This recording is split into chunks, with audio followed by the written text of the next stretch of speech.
Madhav pattern कधी आला? 10-20 5-50 वर्षापूर्वी आला, 40 वर्षापूर्वी. मग ब्राह्मणेतर चळवळ कुणी सुरू केली सांगतील का जरांगे? ब्राह्मण आपला शत्रू आहे म्हणून बहुजनांना एक केलं आणि पुन्हा स्वतःच्या पोळीवर तूप ओढून घेतलं आणि बहुजनांना वाऱ्यावर सोडलं. जरांगे याचं उत्तर देतील का? हो, ब्राह्मणेतर चळवळ म्हणून महाराष्ट्र वरवाडून खाल्ला तुम्ही. तुम्हाला माधवच्या एवढ्या मिरच्या लागतात, तर ब्राह्मणेतर चळवळ कुणी उभी केली आणि त्याचा फायदा कुणी घेतला? लय बोलायला लावू नको जरांगे, तुझी तेवढी कुवत नाही, लायकी नाही तेवढी तुझी. माधवच्या नादाला लागू नको. ब्राह्मणेतर चळवळ आम्हाला बाहेर काढावी लागेल आणि महाराष्ट्राला वास्तव सांगावं लागेल.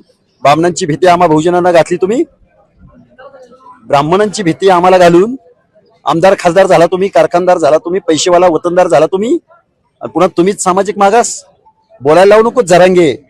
मेलेल्या माणसांची पण मडी उकरून काढावी लागतील आम्हाला आणि सांगावं लागेल यशवंतराव कसे वागले, वसंतराव कसे वागले, शंकरराव कसे वागले, जे जवळकर कसे वागले आणि तुम्ही कसं वागताय सांगावं लागेल. मग माधवच्या नादाला लागू नको. ब्राह्मणांची घरं कुणी जाळली मग आम्हाला सांगावं लागेल महाराष्ट्राला. महाराष्ट्रभरामध्ये सध्या आंदोलनाचं वातावरण आहे. एकीकडे मनोज जरांगे पाटील मराठा आरक्षणासाठी आंदोलन करत होते, तर दुसरीकडे लक्ष्मण हाके ओबीसी बचाव आंदोलन करत होते, आरक्षण बचाव आंदोलन करत होते. परंतु या आंदोलनामध्ये बऱ्याच वेळा लक्ष्मण हाके असतील किंवा मनोज जरांगे पाटील असतील यांची वक्तव्य चर्चेत राहिली. काही महापुरुषांच्या अनुषंगाने असतील किंवा राजकीय नेत्यांच्या अनुषंगाने असतील. आता आपल्याबरोबर संभाजी ब्रिगेडचे पदाधिकारी आहेत. नेमकं काय प्रकरण आहे त्यांच्याकडूनच जाणून घेऊया की एका वक्तव्या संदर्भामध्ये त्यांनी भूमिका व्यक्त करण्यासाठी आलेले आहेत. काय सांगाल, एकंदरीत काय विषय आहे? समजा सर्वांना ससण्या जे जाऊ, आम्ही संभाजी ब्रिगेडचे सगळे पदाधिकारी आहोत, सगळे संघटक आहोत आम्ही इथे. आज आपल्या माध्यमातून आपल्याला हे सांगायचं आहे की मनोज जरांगे पाटील असतील किंवा लक्ष्मण हाके असतील, हे दोन्ही समाजाचं नेतृत्व करणारे नेते आहेत. त्या नेत्या दोघांनाही विनंती आहे की आपला जो लढा चालू आहे तो लढा तुम्ही समाजासाठी करताना तो तुम्ही करा, पण तो करत असताना तुम्ही महामानवांच्या कर्तृत्वावरती आणि त्यांनी केलेल्या त्यागावरती तुम्ही बोट ठेवू नका. प्रथमतः लक्षात ठेवा की ज्या लक्ष्मण हाकेंनी ज्या महामानवांची नावं घेतलेली आहेत, मग ते जे जवळकर असतील, महात्मा फुले असतील किंवा कुणी असतील, त्या सगळ्यांचं ह्या महाराष्ट्रासाठी काय देणं आहे ना हे सगळ्यांना माहिती आहे. पण तुमच्या स्वतःच्या वैयक्तिक स्वार्थासाठी तुम्ही त्या महामानवांवरती जे आरोप करताय की त्यांनी जे काही केलं, ब्राह्मण चळवळ काय आहे हे संपूर्ण महाराष्ट्रामध्ये, कारण की महाराष्ट्र हा पुरोगामी चळवळीचा वारसा असलेला राज्य आहे. आणि आम्ही संभाजी ब्रिगेडच्या माध्यमातून लक्ष्मण हाकेंना हे विनंती करतो आहे किंवा त्यांना आम्ही एक निवेदन देतो आहे की तुम्ही एक लक्षात ठेवा की ह्या प्रकारची वक्तव्य तुम्ही करताय ती तुम्ही चूक केलेली आहे. तुम्ही संपूर्ण महाराष्ट्राची त्या महामानवांची माफी मागा, नाहीतर येणाऱ्या काही दिवसांमध्ये संभाजी ब्रिगेड स्टाईल तुम्हाला त्याचं उत्तर द्यावं लागेल आणि आम्ही त्यांना सोडणार नाही. पण काय नेमकं वक्तव्य होतं आणि त्या वक्तव्याचा एवढी का चर्चा होते? नेमकं का बोलत असताना बऱ्याच वेळा इतिहासाचा पाठपुरावा देत असतात. लक्ष्मण हाकेंचा अभ्यास आहे त्या बाबतीतून थोडाफार, पण ते पुरावा देत असताना हे काय नेमकं अशा प्रकारे? मुळात प्रश्न काय होता, गेले पाठीमागं आता बघितलं तर राज ठाकरेंनी एक वक्तव्य केलं की महाराष्ट्रामध्ये शरद पवारांनी जातीवाद पेरला किंवा जातीचं राजकारण शरद पवारांनी सुरू केलं. हे अनेक राजकीय पक्षांचे किंवा अनेक नेत्यांचे समर्थक असतात. तसं मनोज जरांगे यांच्यावरती जातीवादाचा आरोप केल्यानंतर मनोज जरांगे आणि त्यांच्या समर्थकांकडून लक्ष्मण हाकेंना असा प्रश्न करण्यात आला की महाराष्ट्रामध्ये जातीचं राजकारण हे माधव फॅक्टर आणून नक्की कोणी सुरू केलं, तर त्याच्यावर सोपं उत्तर होतं की भारतीय जनता पक्षानं ते गोपीनाथ मुंडेंच्या नेतृत्वात सुरू केलं. तर ह्या प्रश्नावर उत्तर द्यायचं सोडून त्यांनी त्याला बगल देऊन मग आम्ही मेलेली मडी उकरून काढू का, ब्राह्मणेतर चळवळ कोणी सुरू केली, जे जवळकर कसे वागले, यशवंतराव कसे वागले, वसंतदादा कसे वागले हे आम्ही सांगू का, शंकरराव कसे वागले आम्ही सांगू का. अशा पद्धतीनं त्यांनी जे वक्तव्य केलं, तर मुळामध्ये त्यांच्या पोटामध्ये जो मराठा द्वेष आहे आणि त्यांना खरं तर प्रसिद्धीची हौस आहे. अनेक मित्रांशी आम्ही चर्चा करत असताना आता काय मित्र भेटले की ते त्यांना सांगतात की मी तुम्हाला 10,000 देतो, माझ्या अंगावर शाई टाका, वाळू टाका, कारण त्यांना चर्चेत याची. सांगलीचे आमचे एक मित्र पत्रकार आहेत, त्यांनी सांगितलं की ते पत्रकार भवनच्या बिल्डिंगवर चढलं होते की मी इथून खाली उडी टाकतो तेव्हा तरी माझ्या बातम्या तुम्ही छापल का. म्हणजे सवंग प्रसिद्धीसाठी हा माणूस असं बावचळल्यासारखं करतोय. आणि ह्यालाही वरून स्क्रिप्ट येते, कारण देवेंद्र फडणवीसांना अशी बावळड माणसं लागत असतात मराठा अशांत ठेवण्यासाठी. म्हणजे ह्याच्या अगोदर त्यांनी सदावर्तेच्या माध्यमातून अशाच महाराष्ट्रामध्ये अशांत ठेवण्याचं काम केलं. तर आता ते हाके हात तसे धरून अशा पद्धतीचं राजकारण खेळत आहेत. मुळामध्ये ज्या ब्राह्मणत्व चळवळीचा उल्लेख हाकेने केला ती ब्राह्मणत्व चळवळ नसून सत्यशोधक चळवळ आहे आणि तिची स्थापना महात्मा फुलेने केलेली आहे. मग तुम्ही महात्मा फुलेंना आरोपी ठरवू नका. ज्या जेधे जवळकरांवर तुम्ही आरोप करता त्या जेधे जवळकरांवर सनातन्यांनी खटला भरल्यानंतर त्यातून जेधे जवळकरांना सोडवण्यासाठी त्यांची वकील घेणार डॉक्टर बाबासाहेब आंबेडकर त्यांना तुम्ही चुकीचं ठरवणार आहात का? तर लक्ष्मण हाकेंनी त्यांच्या आरक्षण संदर्भात त्यांच्या हक्क अधिकारासंदर्भात नक्की बोलावं. पण हे बोलत असताना इतिहासातील महापुरुष महामानव आणि क्रांतिकारकांबद्दल बोलताना त्यांनी जरा भान जपलं पाहिजे की आपण नक्की काय बोलतोय. माझं कुठंतरी माध्यमांमध्ये भडक स्टेटमेंट स्वतःला प्राध्यापक लावायचं आणि गुंड मावाल्याच्या भाषेसारखं बोलायचं हे त्यांना सोबत नाही आणि हे महाराष्ट्र कधीही खपवून घेणार नाही. संभाजी ब्रिगेड आम्ही शिवशाहू फुले आंबेडकर सत्यशोधक चळवळीची माणसं आहोत.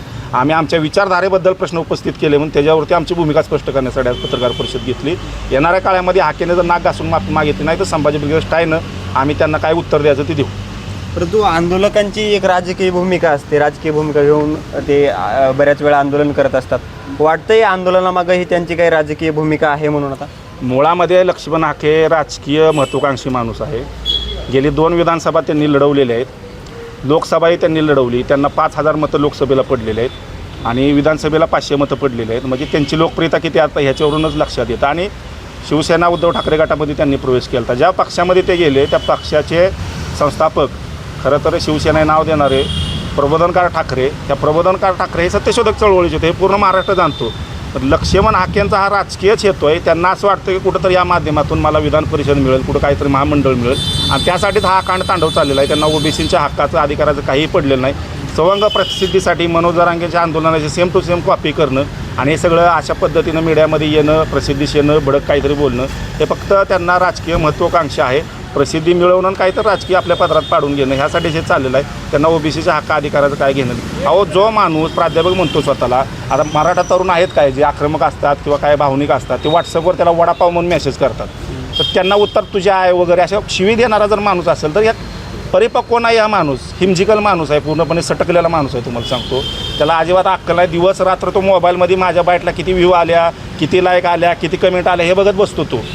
म्हणजे ह्याला फक्त सवंग प्रसिद्धी पाहिजे त्यासाठी हा सगळा खटाटूप चाललेला आहे, बाकी काही नाही. बघायला गेलं तर एकीकडे महापुरुषांच्या नावाचा राजकारणासाठी वापर होतो. फोटो छापले जातात किंवा नारे दिले जातात त्यांच्या राजकारण्यांच्या रॅल्यांमध्ये आणि दुसरीकडं भाषणामध्ये सुद्धा अशा प्रकारे आरोप प्रत्यारोप होत असताना महापुरुषांचं त्यामध्ये काहीतरी ज्यांचं मुळात योगदान आहे स्वातंत्र्यासाठी असेल किंवा देशासाठी असेल उभारणीसाठी त्यांच्याबद्दल अशी वक्तव्य केली जातात.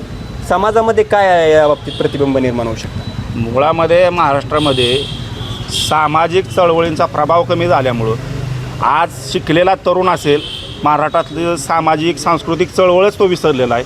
त्यामुळं आज अशा पद्धतीनं ज्यांच्यामुळं आपण शिकलो, ज्यांच्या सहकारमुळं आपलं अर्थकारण ह्या महाराष्ट्राचं चालतं, ज्या सहकार चळवळीबद्दल बोललं जातं, जे सहकार उभं केलं त्या यशवंतरावांबद्दल बोललं जातं, महात्मा फुलेंबद्दल बोललं जातं. तर इथल्या लोकांना राग येत नाही ह्याचं कारण ते सांस्कृतिक इतिहास विसरलेले आहेत. म्हणून या अशा पद्धतीनं अनेकदा वक्तव्य केली जातात. मी पाठीमागे बघितलं महात्मा फुलेंबद्दल, शिवाजी महाराजांबद्दल राज्यपाल पदावर असणारा व्यक्ती कशा पद्धतीनं वक्तव्य करतो आणि सातत्यानं भारतीय जनता पार्टीच ह्याच्या पाठीमागं असते. कारण भारतीय जनता पार्टीला शिवशाहू फुले आंबेडकरांच्या विचाराचं महाराष्ट्रात राजकारण करायला नाही तर शिवरायांची समाधी कोणी शोधली याच्यावर ही महात्मा फुलेंनी शोधली. पण त्याच्यावर पण आता त्यांच्या नेते सांगतात की टिळकांनी शोधली. म्हणजे सातत्यानं इथल्या बहुजन समाज जागरूक आहे का नाही इतिहासाबद्दल त्याचा खडा टाकून बघायचं, महापुरुषांचा अपमान करून बघायचं आणि त्यांच्या अस्मिता चिरडण्याचं काम. म्हणजे त्यांना गोळवळकर हेडगेवार यांचं विचारांचं राज्य आणायचे, त्यांना शिवशाहू फुले आंबेडकरांच्या विचारांचं राज्य नको आहे. इथल्या बहुजन समाजाला त्यांना पुन्हा गुलामगिरी ढकलायचं आहे आणि आम्हाला जर गुलामगिरी जायचं नसेल तर हे महापुरुषांचे विचार आमच्यासाठी प्रेरणा आहेत. ही चळवळ टिकली पाहिजे, हा विचार टिकल्यासाठी ह्यासाठी आमचा लढा आहे. आमचं लक्ष्मण हाकेचा काही बांधायला बांध नाही, पण त्यांच्या चळवळीबद्दल बोलताना विचार करून भान ठेवून बोलावं. पण त्याला ते गरजेचं वाटत नाही कारण त्याला चांगल्या पद्धतीनं बोला. आता आम्ही एक चांगली भूमिका घेऊन आलो आहे तर आम्हाला किती प्रसिद्धी मिळेल माहीत नाही या माध्यमातून. पण भडक जर काय बोललो आम्ही किंवा आक्रमक काय बोललो तर लगेच त्याला प्रसिद्धी मिळाली जाते. हे हाकेनं ओळखलेलं आहे. म्हणून तो अशा पद्धतीनं कॉन्ट्रोवर्सी भाषणं किंवा कॉन्ट्रोवर्सी स्टेटमेंट करणं, महापुरुषांवर बोलणं, मग लोकांच्या अस्मिता जागे होत्यात किंवा भावना भडकतात आणि मग कुठंतरी महाराष्ट्रामध्ये कुठंतरी काहीतरी होईल. कारण त्याला असं वाटतं की एकीकडं मराठा समाज मागणीसाठी आंदोलनाला बसला आहे, एकीकडं धनगर समाज एस टीमधनं आरक्षणाची मागणी करतो आहे आणि मध्येच लक्ष्मण हाकेसारखा माणूस अशा पद्धतीची वक्तव्य करून मराठा आणि धनगर वाद कसा लागेल ह्याची खबरदारी घेतो. कारण मराठा आणि धनगर जर वाद लागला तर देवेंद्र फडणवीसांना एका दगडात 2 पक्षी मारायचे आहेत. मराठा आरक्षणाचा मुद्दा बाजूला राहील, धनगर आरक्षणाचा मुद्दा बाजूला राहील आणि मराठामध्ये मराठा धनगर वाद उभा राहील. त्या माध्यमातून आरक्षणाचे प्रश्न बाजूला पडतील आणि आपली राजकीय पोळी भासता येईल. अशा पद्धतीचे पूर्णपणे राजकारण शिजलं जातं आहे आणि लक्ष्मण हाकेला त्यासाठी मोर्चा केला जातो. शेवटचा प्रश्न, लक्ष्मण हाकेंनी जर आता माफी नाही मागितली तर संभाजी ब्रिगेडची भूमिका काय असणार आहे? संभाजी ब्रिगेडची भूमिका हीच आहे की लक्ष्मण हाके हा पुढं केलेला बावला आहे. त्याच्या पाठीमागचं जे काय माइंड आहे डोकं आहे, त्या पद्धतीनं मी तुम्हाला सांगितलं की अशा पद्धतीनं वक्तव्य करून मराठा समाजाच्या लोकांच्या भावना भडकवायच्या. इकडं मी होळकरांचं रक्त आहे, आम्ही लढू शकतो, आम्ही मारू शकतो, आम्हाला काय हात दिले नाहीत का, आम्ही कायचं दूध पिलं का, अशा पद्धतीचे ते स्टेटमेंट वाचवा करून मराठा तरुणांना उकसवण्याचं काम करत आहेत. तिकडे धनगर तरुणांना उकसवण्याचं काम करत आहेत. मराठा आणि धनगर जर मराठामध्ये वाद लागला, कारण हे 2 संख्येनं जास्त असणारी समाज आहे. एका प्रकारे हा जो धनगर समाज कुठंतरी भाजपपासून दूर चाललेला आहे तो परत भाजपच्या जवळ येईल आणि भारतीय जनता पार्टीला आपली राजकीय पोळी भासता येईल. यासाठी जो काय त्यांच्या पाठीमागा माइंड आहे देवेंद्र फडणवीस, तर हे आम्ही षडयंत्र महाराष्ट्र पुढं अनेक सभा मिटिंग कार्य, आम्ही हिंसक आंदोलन करणार नाही किंवा आम्ही वैचारिक मुद्दा आहे आमचा, आम्ही वैचारिक मुद्द्यानंच हा लोकांना पटवून देऊ की कशा पद्धतीनं हाकेचं हे आंदोलन राजकीय भावनेनं प्रेरित आहे आणि त्याच्या मागं कशा पद्धतीनं देवेंद्र फडणवीस आहे आणि त्याचे मनसुबे उधळून लावणे ह्यासाठी आम्ही काम करू. अशा पद्धतीनेच आम्ही त्यांना धडा शिकू. त्यांना जे काय अपेक्षित आहे ते आम्ही साध्य होऊन देणार नाही.